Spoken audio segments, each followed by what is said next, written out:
പ്രമുഖ വ്യവസായിയും ചലച്ചിത്ര നിർമ്മാതാവും confident group ഉടമയുമായ CJ Roy ആത്മഹത്യ ചെയ്തു.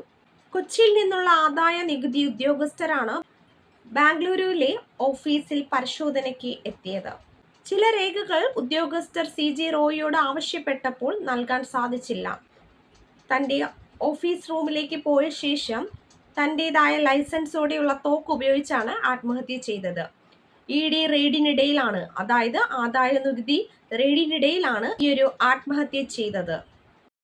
ആദായ നികുതി വകുപ്പിന്റെ പരിശോധന CJ റോയിയുടെ സ്ഥാപനങ്ങളിൽ നടക്കുന്ന സമയത്താണ് അശോക് നഗറിലുള്ള ഓഫീസിൽ വെച്ച് അദ്ദേഹം സ്വയം വെടിയുതിർത്തത്. കേരളത്തിൽ ഉൾപ്പെടെ നിരവധി ബിസിനസ് സംരംഭങ്ങൾ CJ റോയിക്കുണ്ട്. അദ്ദേഹത്തിന്റെ ഓഫീസിലും കഫേകളിലും അടക്കം ഇന്ന് ആദായ നികുതി വകുപ്പിലെ ഉദ്യോഗസ്ഥർ പരിശോധന നടത്തിയിരുന്നു. അതിനിടയിലാണ് മുറിയിലേക്ക് പോയ CJ റോയി ലൈസൻസുള്ള തന്റെ സ്വന്തം തോക്കുപയോഗിച്ച് വെടി ഉതിർത്തത്. ആത്മഹത്യ ചെയ്യുന്നത് പ്രമുഖ കൺസ്ട്രക്ഷൻ സംരംഭമായ കോൺഫിഡൻസ് ഗ്രൂപ്പിന്റെ സ്ഥാപകനും ചെയർമാനുമായ നമ്മുടെ 75-കാരനായ CJ റോയിയാണ്.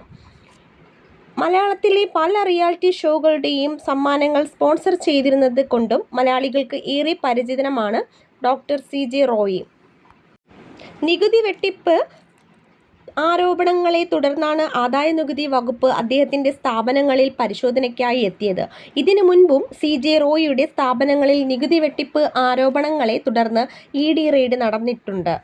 ഈ പരിശോധനകൾക്ക് CJ റോയി കോടതിയെ സമീപിക്കുകയും ചെയ്തിട്ടുണ്ട്.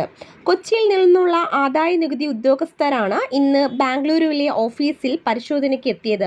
ചില രേഖകൾ ഉദ്യോഗസ്ഥർ ആവശ്യപ്പെട്ടത് CJ റോയിക്ക് നൽകാൻ സാധിച്ചിരുന്നില്ല എന്നാണ് വിവരം. റെയ്ഡ് നടക്കുന്നതിനിടയിൽ ഓഫീസ് റൂമിലേക്ക് പോയ CJ റോയി ഉദ്യോഗസ്ഥരുടെ മുന്നിൽ വെച്ചാണ് സ്വയം തലയ്ക്ക് വെടിയുതിർത്തത്.